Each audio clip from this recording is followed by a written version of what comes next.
Bonjour chers frères et sœurs, soyez le bienvenu à cette prière du matin, à ce moment de communion, d'intimité avec le Seigneur. Nous sommes le vendredi 4 décembre, nous sommes déjà à la fin de notre semaine et nous allons supplier que le Seigneur puisse venir nous aider à achever cette semaine, à accomplir toutes les tâches que nous avons encore. Et nous sommes aussi en action de grâce pour tout ce qu'il a déjà réalisé dans nos vies au cours de cette semaine. Donc, confions notre vie, confions tous les projets que nous avons dans nos cœurs, nos activités, sous l'intercession de la Vierge Marie. Au nom du Père, du Fils et du Saint-Esprit. Amen. Je vous salue Marie, pleine de grâce. Le Seigneur est avec vous. Vous êtes bénie entre toutes les femmes, et Jésus, le fruit de vos entrailles, est béni. Sainte Marie, Mère de Dieu, priez pour nous, pauvres pécheurs, maintenant et à l'heure de notre mort. Amen. Notre-Dame de Lourdes, priez pour nous. Aujourd'hui, nous allons prendre un extrait du chapitre de l'Évangile de Matthieu, chapitre 9, et nous allons le méditer et laisser que cette parole puisse parler dans nos cœurs, que cette parole puisse nous orienter aujourd'hui. Donc, Matthieu 9, 27, 31. En ce temps-là, Jésus était en route.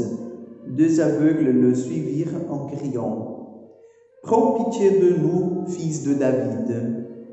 Quand il fut entré dans la maison, les aveugles s'approchèrent de lui, et Jésus leur dit « Croyez-vous que je peux faire cela ?» Ils lui répondirent « Oui, Seigneur. » Alors il leur toucha les yeux en disant « Que tout se passe pour vous selon votre foi. » Leurs yeux s'ouvrirent et Jésus leur dit avec fermeté « Attention, que personne ne le sache. » Mais une fois sortis, ils parlèrent de lui dans toute la région. Acclamons la parole de Dieu.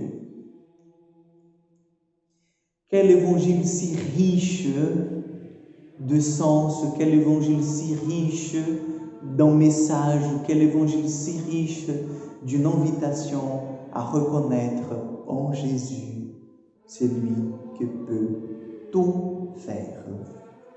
Chers frères et sœurs, cette question que Jésus adresse à ces deux hommes aveugles que le suivent sur le chemin, que le suivent dans l'intuition, en fait, dans le bruit de la foule, parce qu'ils ne voient pas.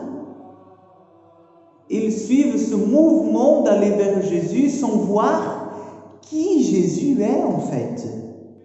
Ils ont entendu, et ce qu'ils ont entendu, le témoignage qu'ils ont entendu, ont nourri leur foi. Ils se sont mis à suivre le Seigneur et à lui demander de le guérir de cette société qui les dérangeait, qui l'épargnait en fait d'une vie sociale normale. Il pose cette question au Seigneur, Jésus leur pose cette question, est-ce que vous croyez que je peux faire cela? Ils disent, oui Seigneur, oui, je crois.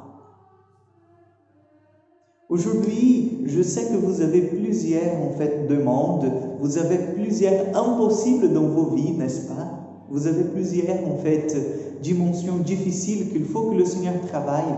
Mais la question que Jésus vient vous poser ce matin, crois-tu que je peux faire cela?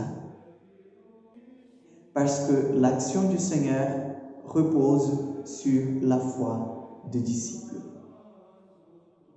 Si vous ne voulez pas, le Seigneur ne peut rien faire. Dieu, il respecte notre liberté.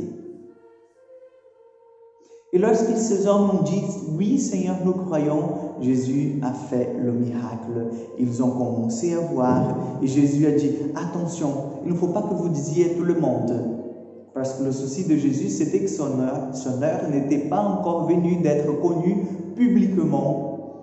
Mais c'est impossible lorsque Dieu, il opère, il fait de merveilles dans nos vies. Lorsque Dieu, il vient nous guérir, lorsque Dieu nous montre son amour et sa puissance, nous avons envie de partager avec tout le monde ce qu'il a fait. Et aujourd'hui, c'est tout à fait le contraire. Le Seigneur, il ne nous dit pas comme à ces hommes, attention, ne dites rien de ce que je vous ai fait, mais c'est le contraire. Jésus nous dit, vas-y, annonce. Annonce que je t'aime, annonce que je fais pour toi de merveilles, annonce que je suis assez puissant pour réaliser tout ce que vous voulez. Je vous invite à supplier l'Esprit Saint, qu'il écoute votre cri, qui dit « Oui Seigneur, je crois que tu peux réaliser cela pour moi. » Le Seigneur soit avec vous, que Dieu Tout-Puissant vous bénisse, le Père, le Fils et le Saint-Esprit. Amen. À demain pour encore une prière du matin et excellente journée à vous.